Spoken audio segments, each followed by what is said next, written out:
धाकड़ खबर, बेखौफ जुबान, बेबाक अंदाज। धाकड़ खबर के न्यूज रूम से मैं आपके साथ हूं अकरम रईस खान। एक चीज आपने सुनी होगी, मुंह से निकल गया था, ऐसे ही मुंह से निकल जाता है, या वो ऐसे ही बोल गए। लेकिन ऐसा सच है क्या कि आदमी ऐसे ही बोल जाता है? जब आप उसके पीछे जाके देखेंगे तो समझेंगे कि उसके मन के अंदर कहीं ना कहीं कुछ चल रहा था, तभी वो चीजें निकल के सामने आई। जैसे आदित्यनाथ योगी ने कहा मोदी की सेना, तो इसका मतलब इनके मन में चलता है ना कि जो भारत की सेना है वो मोदी की सेना है।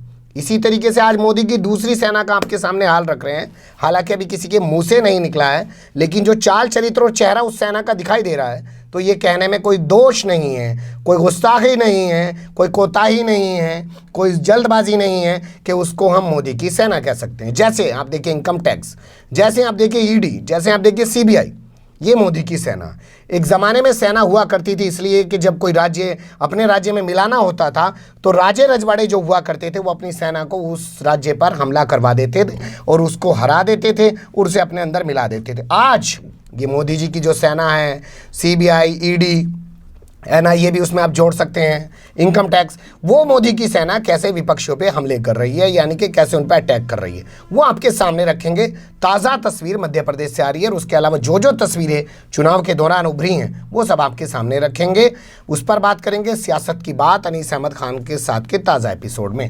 पहली जो तस्वीर आ रही है मध्य प्रदेश में, पूरा भोंपू media, breaking news, Madhya Pradesh के सीएम कमलनाथ के पूर्व ओएसडी के यहाँ इनकम टैक्स का छापा, इतना करोड़ बरामद, भ्रष्टाचार का बड़ा खुलासा, ये खबरें चल रही हैं साहब। वो तो चलेंगी ही, हाँ, क्योंकि ये इनकम टैक्स केंद्र के अंडर में है और दिल्ली से गई हुई टीम ने किया छापा। हाँ, केंद्र के अंदर में है। उसमें 9 करोड़ रुपए मिले, 20 जगह पे छापा पड़ा है, 50 जगह पे छापा पड़ा। उसमें दिल्ली भी है, ये दिल्ली का जो आपका ग्रीन पार्क है वहाँ भी छापा पड़ा है, 2 ऑफिसर और के यहाँ छापा पड़ा है इसमें, यानी ऐसा नहीं है। तो ये इनके डिफेम करने के लिए कि, और ये ओएसडी हैं कमलनाथ के पूर्व प्रवीण कक्कड़ हैं, प्रवीण कक्कड़ नाम है इनका, नाम बताने वाला था मैं, प्रवीण कक्कड़ नाम है।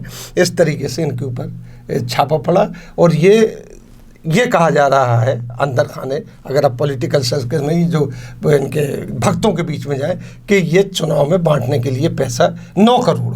आज 9 करोड़ की वैल्यू क्या होती है? और अगर कमलनाथ को देखो उसके, इस बात को हम कैसे मान लें कि वहीं से मिला है, लेकिन न गए साथ में। अरे हम तो कहते हैं कि होगा, लेकिन कमलनाथ की वैल्यू देख लीजिए अपने, कितना बड़ा इंडस्ट्रियलिस्ट है, कितना है। और जब उनको मालूम है कि हमारे ऊपर यानी 100 दुश्मन लगे हुए हैं, कि लाल किले से निकले हुए जफर के खिलाफ पूरी अंग्रेज सेना लगी थी, इसी तरीके से कांग्रेस के एक बच्चे के ऊपर मोदी सेनाएं लगी हुई हैं, तो वो कैसे ये काम कर देंगे? कैसे इन्होंने वो खबर कहीं नहीं आई जो कि डॉक्टर रमन सिंह की दामाद लुकआउट नोटिस। जी, डॉक्टर रमन सिंह, आप समझ गए हो ना, छत्तीसगढ़ का मुख्यमंत्री, जिसे राजनाथ सिंह का बड़ा करीबी माना जाता है। 15 साल तक वो भी राजपूत है और राजनाथ सिंह भी राजपूत है। जी, ठाकुर भाई। राजनाथ सिंह जब यहाँ से चुनाव लड़े थे आपके गाजियाबाद से, तो रमन सिंह ने बाकायदा 15 दिन आके यहाँ पे पूरी कैबिनेट के साथ नहीं, मैं आपको एक मंजर और दिखा रहा हूँ ठाकुर भाई का। जब आदित्यनाथ योगी वहाँ पर्चा भरवाने गए ठाकुर रमन सिंह का, तो ठाकुर रमन सिंह ने 50 बार उनके पैर छुए और एक सर्कुलर जारी किया था कि जितने भी पर्चे भरेंगे इनके पैर छुएंगे। आपको ये भी नहीं पता होना चाहिए। जी, ये भी सर्कुलर। तो आप ये कहना चाह रहे हैं कि क्योंकि कांग्रेस विपक्ष में है और मोदी जी सत्ता में है, तो मोदी जी की सेना वहां तो छापा मार रही है, लेकिन रमन सिंह के बेटे के खिलाफ जो लुकआउट नोटिस जारी हो रहा है उसका कोई जिक्र नहीं। नॉर्थ ईस्ट में मोदी जी भाषण दे रहे थे, भाषण के दौरान एक कार पकड़ी गई जो कि बीजेपी के किसी पदाधिकारी की थी, उसमें करोड़ों रुपया पकड़े। पेमा खांडू का नाम जुड़ा, सीएम का सीधा सीएम का नाम जुड़ा उसमें, और वो भी मौजूद थे वहां पे, तो उसका कहीं जिक्र नहीं है। अब आप देख लीजिए, जो आपने एक बात कही कुछ देर पहले कि मोदी की सेना, मोदी की सेना कई है, जैसे एयरफोर्स, बहरी, जो नेवी, इसी तरीके से एक ईडी भी है इनकी सेना, इन्फॉर्मेशन डिपार्टमेंट, एनआईए भी तो है जी,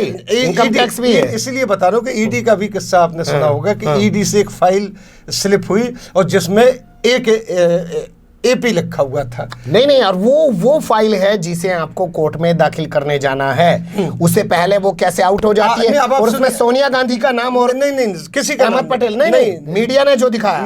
मेरी बात सुनिए ना आप। मैं आपसे बात ये करना चाहता हूँ कि जो ये हमले इस तरीके से छापेमारी होती है, मीडिया इसके बाद दिखाता है, उसके बाद जैसे वो जारी हुई उसके बाद सोनिया गांधी तक को लपेटा जाने लगा। उसमें एपी नाम, उस पर बात कर रहे हैं, एपी नाम आया, Ahmed Patel AP AP. Sir media की बात करिए ना, मीडिया एपी नाम सुनिए तो सुनिए। अब मोदी जी ने एपी नाम लेके उसको जोड़ा है अहमद पटेल। मीडिया के पास तो मोदी जी दे रहे हैं ना। आप पूरी खबर को देखिए कि एपी नाम दे पूरे दिन चला है सर। वो मोदी ने कहा कि ये अहमद पटेल का नाम है, कोर्ट के सामने खड़ा होकर कह रहा है। उसने उसी के दिन दूसरे दिन इंडियन एक्सप्रेस ने पूरी रिपोर्ट एक फ्रंट पेज के ऊपर छाप दी एज इट इज कि देखिए इसमें एपी लिखा हुआ। इससे कैसे पता चलता कि अहमद पटेल है या ये परिवार लिखा है उसने।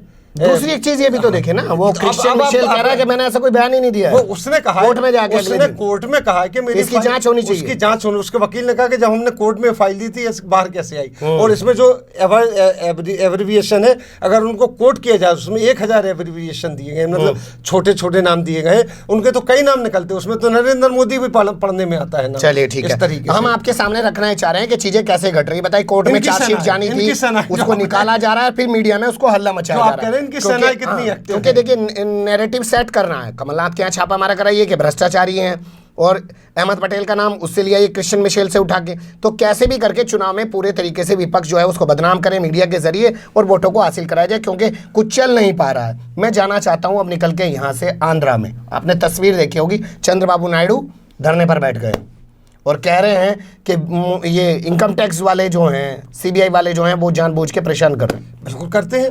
आपको मैं थोड़ा पीछे 2017 में जो इलेक्शन हुआ है गुजरात का, तो गुजरात का वो शहर है सूरत के लोग इनको वोट नहीं दे रहे थे। कई रिपोर्टर्स वहां गए, वहां धरने प्रदर्शन चल रहे थे नोटबंदी के खिलाफ। अचानक जो होता है ओवरनाइट 24 घंटे के अंदर पलटता है, सूरत से इनकी 7 सीटें आती हैं जिससे आगे बढ़े हैं। वहां पे जब और रिपोर्टर गए तो उन्होंने हाथ जोड़ के कहा वहां के व्यापार ने कि हमें व्यापार करना है, हम बिजनेसमैन हैं। ये समझ रहे टोन जो है कि व्यापार करना है, हमारे पीछे इनकम टैक्स लगा देंगे, नहीं साहब, यहाँ से दिल्ली से डायरेक्टिव गया है कि केंद्र इनकम टैक्स तो केंद्र के हाथ में है, आप बनवा दीजिए वहाँ प्रदेश में सरकार, कांग्रेस की सरकार, लेकिन इनकम टैक्स केंद्र के हाथ में है। यहाँ भी यही हो रहा है। इसीलिए जिस सूरत को हम सोच रहे थे कि वहां ज्यादा नाराजगी है और वहां से फिर भी बीजेपी की सीटें आ गई, ये यहाँ वहाँ भी और यहाँ भी सेना का कमाल देखिएगा। यहाँ भी इनकम टैक्स, सेना का कमाल, इनकम टैक्स यानी अब सीबीआई के लिए नहीं रही ये तोता, कई तोता सेना का कमाल। हाँ ये सेना, ये सेना का कमाल आगे देख लेते हैं। आपने जैसे चंद्रबाबू नायडू का मैंने आपके सामने रखा, धरने पे बैठे। उससे पहले आपने देखा होगा कुमार स्वामी कर्नाटक में जब उनके यहाँ पे छापेमारी की गई उनके नेताओं के यहाँ पे, तो वो भी धरने पर बैठे हैं। और ये चुनाव के दौरान सब चल रहा है, मैं इसलिए बता रहा हूँ। जो लाखों रुपए करोड़ों रुपए बांट रहा है इनका बीजेपी, येदुरप्पा, उसके खिलाफ कोई कार्रवाई नहीं हो रही है। वहां पे जो आदमी 100 करोड़ में खरीद रहा है, जिसने गोवा में पैसे दे के खरीदे अमित शाह, जिसके बाकायदा ऑडियो क्लिप वीडियो क्लिप जारी हो रहे हैं, उनके खिलाफ कुछ नहीं हो रहा है। उनके खिलाफ ना इलेक्शन कमीशन कुछ कर रहा है, ना सरकार कुछ कर रही है, ना सीबीआई कुछ कर रही है। यहाँ तक हो रहा है कि वो जो उनका अपने बंगाल की जो ममता बनर्जी के जो भतीजा और उनका जो सुप्रिंटेंडेंट पुलिस है, उसको गिरफ्तार करने के लिए कोर्ट से ऑर्डर मांगे जा रहे हैं कि हमें राजीव कुमार को गिरफ्तार करना चाहिए। ये क्या बात हो रही है? देखिए, कुल जब आप तस्वीर समझेंगे, ममता बनर्जी के आईजी को गिरफ्तार कर लीजिए, ममता बनर्जी को दबाव में लेना है। कर्नाटक के अंदर उनके यहाँ जो विधायक और वो उसके यहाँ इनकम टैक्स का छापा करा दीजिए। आंध्र प्रदेश में चंद्रबाबू नायडू के यहाँ जो भी मिलने उनके मंत्री विधायक हैं उनके यहाँ छापा कराइए, उनको डराइए। इसी के साथ अखिलेश यादव के खिलाफ जांच शुरू करा दीजिए खनन की चुनाव के दौरान। मायावती के खिलाफ कि आपने जो पार्क बनाए थे वो पैसा दिलाइए। कांग्रेस के खिलाफ वो चार्जशीट का पेज बाहर निकाल के उसमें सोनिया गांधी और अहमद पटेल पता नहीं किस किस को लपेट लीजिए। और कमलनाथ के यहाँ छापेमारी भी जोड़िए कि आपको साल भर से गिरफ्तार कर रहे हैं आप पार्टी के एमएलए। जी उनको तो और आम आदमी पार्टी को देखिए कमाल ही कर दिया। उनको तो पता नहीं, अगर वो कहते हैं कि इनने अपनी सलज को कुछ कह दिया उसको गिरफ्तार करके जेल भेज देते हैं। हाँ, तो घरेलू आपको- लड़ाइयों में घरेलू लड़ाइयों में तो आपको इसको देखना, जैसे आपको उनका आपने सोमनाथ भारती वाला सोमनाथ देखा भारती का- कि बीवी से झगड़ा है, उसको जेल भेज दिया।